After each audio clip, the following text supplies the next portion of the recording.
திரைத்துறையில் 50 ஆண்டுகள்ன்ற மிகப்பெரிய சாதனை செஞ்ச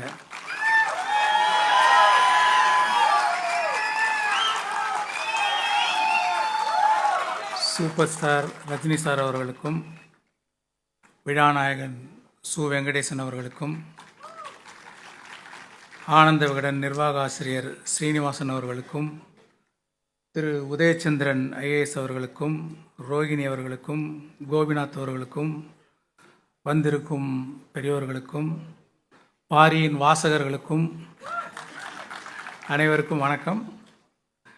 நான் இது வரைக்கும் புத்தகம் சம்மந்தப்பட்ட விழாவில் வாழ்த்துறையெல்லாம் சொன்னதில்லை. ஒரு ஃபிலிம் மேக்கராக வேள்பாரி நாவலோடு உண்டான கனெக்ஷனையும் வியந்த விஷயங்களையும் பகிர்ந்துக்கலான் இருக்கேன்.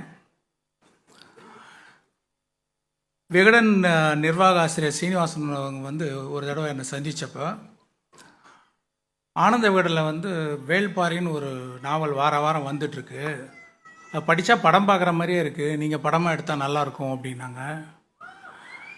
நான் அநேகமாக வெளியில் கதைகள்லாம் பண்ணுறது இல்லைன்றனாலையும், அது படிக்க நேரம் இல்லைன்றனாலையும் பார்க்குறேன் சார் அப்படின்னு சொல்லியிருந்தேன். அதுக்கப்புறம் பார்த்திங்கன்னா, இந்த கரோனா டைமில் புத்தகங்கள்லாம் படிக்கலாம் அப்படின்னு முடிவு பண்ணப்போ ஞாபகம் வந்தது வேள்பாரி தான். சரி, இந்த வேள்பாரி புக்கை படிக்கலான்னு தேடினா எங்கேயுமே ஒரு பிரதி கூட கிடைக்கல. நான் டைரக்டர் வசந்தபாலன்ட்ட சொன்னேன். அவரும் தேடி பார்த்துட்டு அவர் டைரெக்டாக சு வெங்கடேசன் அவர்களுக்கே ஃபோன் பண்ணி, சார் எங்கேயும் கிடைக்கலன்னா அவர் வச்சுருந்த பர்சனல் பிரதியை கொடுத்து அனுப்பிச்சார். அதில் தான் நான் அந்த புக்கை நான் படித்தேன். நாவல்கள் பெரும்பாலும் உணர்வுகளாக தான் விரியும். ஆனால் வேள்பாரி உணர்வுகளோட விஷுவல்ஸும் போட்டுக்கிட்டு விரிஞ்சுது. சூரிய ஒளி பின்னணியில் சில்லவுட்டில் அறிமுகமாகிற பாரியில் ஆரம்பித்து பிரம்மாண்டமான காக்கா விரிச்சு 4 வருஷத்துக்கு ஒரு தடவை தோன்ற ஒளிவாள், பட்டாற்று மணலில் வர ஆயிரக்கணக்கான யானைப்படைன்னு காட்சிகள் விரிஞ்சிக்கிட்டே இருக்குது. பாரி கபிலருக்கு ஒரு விருந்து கொடுப்பார். விருந்து கொடுக்கும்போது இந்த 60ஆங்கோழி, அந்த பகரின்ற பறவையோடைய ஈரல், மான், இதுங்களுடைய இறைச்சியெல்லாம் வைக்கிறாங்க. அந்த இறைச்சிக்கு மேட்சிங்காக கல், அதை தேரல் சொல்கிறாங்க, அது வைக்கிறாங்க. அதுக்கு மேட்சிங்காக இசை, அதுக்கு பொருத்தமாக இப்போ மான் கறினா மான் டான்ஸு, ஒரு மான் நடனம், இப்படின்னு ரொம்ப அற்புதமான அந்த விருந்து காட்சி எனக்கு உண்மையிலே ஒரு சாங் ஓடுது பின்னாடி அது எடுக்கிறதுக்கு. இப்போ முல்லைக்கு தேர் கொடுத்தான் பாரின்ட்டு நம்ம பாரியோடைய கருணையை பற்றி நம்ம ஸ்கூலில் படிச்சிருக்கோம். இந்த நாவலில் பாருங்கள், ஒரு காலங்காத்தால் கபிலரை கூட்டிகிட்டு பாரி ரொம்ப தூரம் நடந்து போய்கிட்டே இருக்கார். ரொம்ப தூரம் வந்தாச்சு. அப்போ கபிலர் கேட்குறாரு, இன்னும் எவ்வளோ தூரம் போகணும் அப்படின்னு. அப்போ பாரி கேட்குறாரு, கால் வலிக்குதா, நான் வேணால் தோளில் தூக்கிக்கிட்டுமா அவங்கள அப்படின்னு கேட்குறாரு. இல்லை, நம்ம தேரில் வந்திருக்கலாமே அப்படின்னு அவர் கபிலர் சொல்கிறாரு.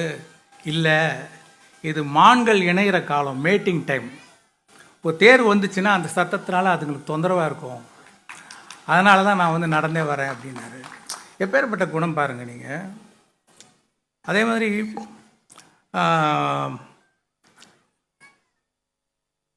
எங்கே விட்டாலும் ஒரே திசையில் உட்கார்ற தேவாங்கு, பூமிக்கு அடியில் விலை உயர்ந்த மணிக்கற்களை ரகசியமாக சேமித்து வச்சுருக்கிற பாடி நகர், அதுக்கு லேண்ட்மார்க்காக வானத்தில் இருக்கிற நட்சத்திர கூட்டம், அந்த நட்சத்திரத்தை பகல்லையும் பார்க்கக்கூடிய கருநெல்லி, பாரியின் காதலி ஆதினி அணைச்சதும் ஒரு இலை கூட தெரியாமல் மொத்த மரமும் பூத்து குலுங்குற 7 இலை பாலை,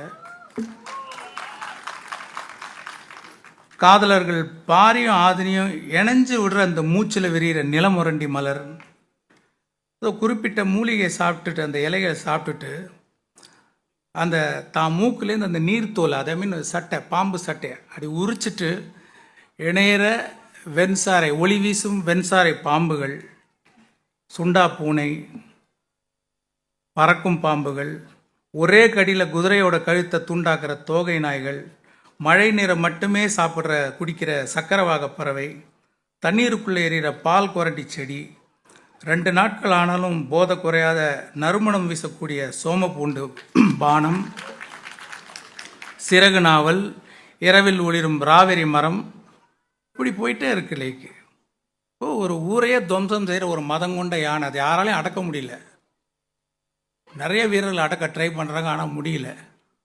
அப்போ ஒரு குழந்தைய மார்பில் வச்சுட்டு இருக்கிற ஒரு பெண்மணி அசால்ட்டாக தூக்கி பின்னாடி போட்டுக்கிட்டு ஒரு மூலிகை செடியை காமிச்சு அப்படியே அந்த யானையை மண்டியிட வச்சு பயந்து திருப்பி காட்டுக்குள்ளே ஓட விட்ட ஒரு பரம்பு பெண்மணி. அப்புறம் தீக்களி பூசிக்கிட்டு நெருப்புக்குள்ளேருந்து வந்து எதிரிகளை வெட்டி சாய்ச்சிட்டு திருப்பி தீக்குள்ளேயே போயிடுற பரம்பு வீரர்கள். எதிரிகள் கூட்டத்தை அழிக்க வேற வழி தெரியாமல் மாடுகளோட கொம்புகளை கொளுத்தி விட்டு தாக்க வச்சு அதுங்க செத்து விழுந்ததும் குமுறி அழுது அந்த எரிஞ்ச மாட்டோட கொம்பை எடுத்து அப்படியே தான் நெஞ்சில் குத்திட்டு சாகிற கோவன் கதாபாத்திரம்.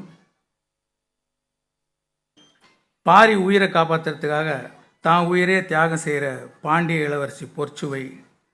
தான் உயிரோடு இருந்தால் பாரி மலையிலேருந்து கீழே இறங்கி போயிட மாட்டான்னு ஒரு வில்லை எடுத்து தான் காலில் இழுத்து தான் நடு வயிற்றில் பாய்ச்சி இறந்து போகிற தேக்கன். பரம்பு ஆசான் தேக்கன் செத்ததும் அவனை தூக்கிக்கிட்டு ஓடுற இந்த கூவல் குடி வீரன் வந்து விதவிதமான ஒலிகளை எழுப்பி அந்த காட்டில் இருக்கிற பூச்சி, பறவை, நாய், தவளை எல்லாத்துக்கும் தெரிவிக்கிறான். அதுங்க அத்தனையும் சோகத்தோட ஒரே நேரத்தில் குரல் எழுப்புறது வந்து அற்புதமான ஒரு இடங்க. அது இந்த மாதிரி நான் எங்கேயும் வந்து கேள்விப்பட்டதும் இல்லை, படித்ததும் இல்லை. இது வரைக்கும் வராத ஒரு சோக பாடல் சுச்சுவேஷன் அது. எதிரிகளோட யானைப்படை வந்து தண்ணி குடிக்கிற குளத்தில் வந்து சங்கு அட்டைகளை போட்டு அதுங்க யானை வாய் வழியாக போய் மூளையை அரிக்க வச்சு மதம் பிடிக்க வச்சு வீழ்த்துறது. ராத்திரியில் நெருப்பாக தகிக்கிற அந்த அனலி பூச்சிகளை கூட எதிரிகளை தாக்கிற ஒரு ஆயுதமாக பயன்படுத்துகிற பாரியோட புத்தி, யுக்தி, இப்படி ஏகப்பட்ட விஷயங்களை அருமையாக எழுதியிருக்கார் சு. வெங்கடேசன் அவர்கள். இது வந்து ஒரு இன்ஃபர்மேஷன் யுகம். Information is wealth. அதனால தான் 20 வயசுலேருந்து 30 வயசு வாசகர்களையும் இந்த வேள்பாரி நாவல் அதிகமாக ஈர்த்திருக்கு. சு. வெங்கடேசன் அவர்களை என்னன்னு சொல்லி பாராட்டுறது, பூமிக்கு அடியில் விலை உயர்ந்த மணிக்கற்களை சேமித்து இருக்கிற இடத்த பாழி நகர்னு சொல்கிற மாதிரி தனக்குள்ள விலை மதிப்பில்லாத அறிவையும் படைப்பு திறனையும் சேமித்து வச்சிருக்கிற பாழி நகர்னு இவரை சொல்லலாமா? கல்கிக்கு ஒரு பொன்னியின் செல்வன் மாதிரி ஆனந்த விகடனுக்கு ஒரு வேள்பாரி. பொன்னியின் செல்வன் மாதிரி வேள்பாரியின் புகழ் இன்னும் 50 ஆண்டுகள் தாண்டியும் நிலைச்சு நிற்கும். அறம்னா என்ன, அறுக்கிறது தானே அப்படின்னு கேட்குற காலகட்டம் இது. அறம்னா என்ன, எத்திக்ஸ்னா என்ன, வேல்யூஸ்னா என்ன, இயற்கையோட இம்பார்ட்டன்ஸ் என்னன்னு இந்த ஜென்ரேஷனுக்கு புரிகிற மாதிரி பிடிக்கிற மாதிரி எழுதியிருக்கார் சு. வெங்கடேசன் அவர்கள். இதை ஒரு பாட புத்தகமாக பள்ளிகள்லையும் கல்லூரிகள்லையும் வைக்கணுங்கிறது தான் என்னுடைய எண்ணம். இதை தான் குடும்ப சொத்தாக பொக்கிஷமாக பாதுகாத்து ப்ரமோட் பண்ணுற ஆனந்த விகடன் நிர்வாக இயக்குனர் திரு சீனிவாசன் அவர்களுக்கும் ஆனந்த விகடன் குழுவினருக்கும் எனது பாராட்டுக்கள். இன்னும் பல லட்சம் பிரதிகள் விற்க எனது வாழ்த்துக்கள். அற்புதமான ஓவியங்களை வரைஞ்ச மணியும் செல்வன் அவர்களுக்கும் எனது பாராட்டுகளும் வாழ்த்துக்களும். முதல்ல என்னோட கனவு படமாக இருந்தது எந்திரன்.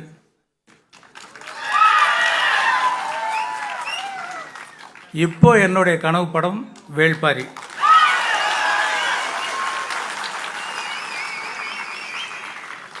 எப்போ ஒரு பெரிய படத்தை எடுத்தாலும் இது சந்திரலேகா மாதிரி பிரம்மாண்டமாக இருக்குன்னு சொல்லுவாங்க. ஆனால் உண்மையிலேயே சந்திரலேகாவோட ஒப்பிடுற மாதிரியும் அதுக்கும் மேலேயும் ஒரு படமாக வேள்பாரி வரும்னு நம்புகிறேன். SS வாசனையா இப்போ இருந்திருந்தாங்கன்னா அவங்களே இதை ப்ரொடியூஸ் பண்ணியிருப்பாங்கன்னு நினைக்கிறேன். ஏன்னா இதில் அவ்வளோ ஸ்கோப் இருக்குது. Performance, photography, music, lyrics, dialogues, art direction, costumes, action, choreography, VFX, சவுண்ட்ஸுன்னு இன்னும் புது புது டெக்னாலஜியும் அறிமுகப்படுத்தக்கூடிய கதையாக இருக்குது வேள்பாரி.